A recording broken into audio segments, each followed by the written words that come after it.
Naimbaghag sa Pilipinas at tuyan dagiti kang runan adamdamag dito'y PTV Cordillera. Nagduduma aktibidad amang subok iti kinapigsa ti pamagi, ti tampok ti panagsubli ti Mr. Baguio Nick Dumalsin Cup 2024. Ada report ni Christine Bornolia sa Baway. Kalpasan ti upat atawan na nagsardang ti kompetisyon para iti Mr. Baguio Nick Dumalsin Cup gapu iti pandemya, agtuloy mananday toy ita atawan. Maangay iti may ka-28 Mr. Baguio Nick Dumalsin Cup 2024 ijay Baguio Convention Center inton Setyembre 21 iti agdama atawan. Malalukoy ang makipasat dagiti fitness ken gym enthusiast ang makisalip iti nasao a kompetisyon. Panggap ti kompetisyon ang maipakita ti resulta ti disiplina kadagiti fitness ken gym enthusiast. Pag lagi kang nasa gym, mararamdaman mo sa sarili mo, sa katawan mo na napaka-energetic mo. Marami kang magagawa, marami kang makaka-accomplish. Actually, hindi lang po yung katawan ng gumaganda, pati rin po yung pag-iisip natin, gumaganda rin po. Nagduduma ang kategorya ti mabali na pakisalipan dagiti kayat ang makipartisipar iti nasao a kompetisyon. Arm wrestling, powerlifting, strongman challenge, physique category, ken adapay ti women's bikini category. Ni Lennox, may sa kadagiti makisalip iti women's bikini category. Daytoyen ti maikainna makompetisyon na. Sipod 2022, makipaspasat daytoyon iti women's bikini category.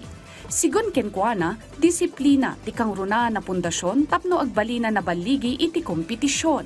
Nakasaganan mat daytoyen para iti umadanin a kompetisyon.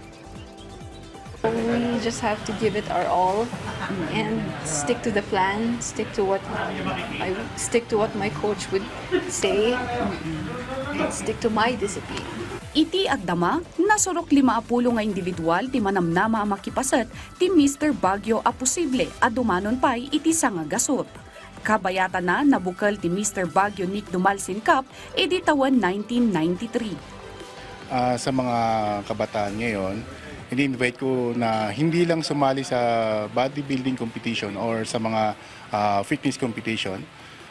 Pero yung pagpunta na lang sa mga gym, malaking bagay na po yan. Hindi lang naman po natin tutulungan yung sarili natin para sa mga competition or sa sports. Pero para maging healthy po yung mga katawan natin, especially po ngayon, nagbabago po ang panahon. Christine Bornolia sa Baway, para iti Pambansang TV, iti baro a Pilipinas. Iti sabali pay adamag dumanon ti 1.8 million pesos ti mapatapata danyos iti napasamak nga uram iti may sa abalay iti Baguio City. Faulty electrical wiring atapon dagiti masaknan a rason iti uram. Ada report ni Christine Bornolia sa Baway. Nauram ti may katalo akad sa aran ti may sa apagtaangan ijay Upper San Carlos Heights purok 25 Irisan, Baguio City. Sigon iti barangay kapitan iti lugar, may sala nga estudyante ti agnanaed iti nasao a balay. Nakla ti estudyante idi nakita na ti uram iti uneg ti pagnanaedan na kalpasan na nagturong iti comfort room. Baging ti judge nga retired piman nga kailyan nga from Mountain Province, Apo. Dumano niti 1.8 million pesos ti mapatapata danyos iti nasaong nga uram. Daytoyen ti maikapitupulo katwalo a fire incident iti syudad ti Baguio. Naipaayan matan ti tulong ti biktima ti uram iti hygiene kits ken food packs. Maipaayan mat iti kanayunan pay nga ayuda. Gapu iti dayta nagpalagip manan ti BFP kadagiti umili. Pinapaalala ulit namin, ma'am, na pakicheck po lagi ang mga electrical connection natin at saka ang electrical system ng ating kabahayan, lalo na po at kung ito ay nagtataon ng 8 to 10 years para po ligtas po tayo at maiwasan natin yung mga pwedeng pagmulan ng apoy. Christine Bornolia sa Baway, para iti Pambansang TV, iti baro a Pilipinas.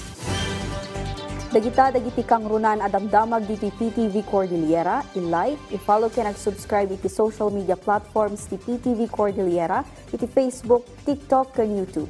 Para iti PTV balita ngayon sa probinsya, siya ni Audrey Villena na Imbagnal daw.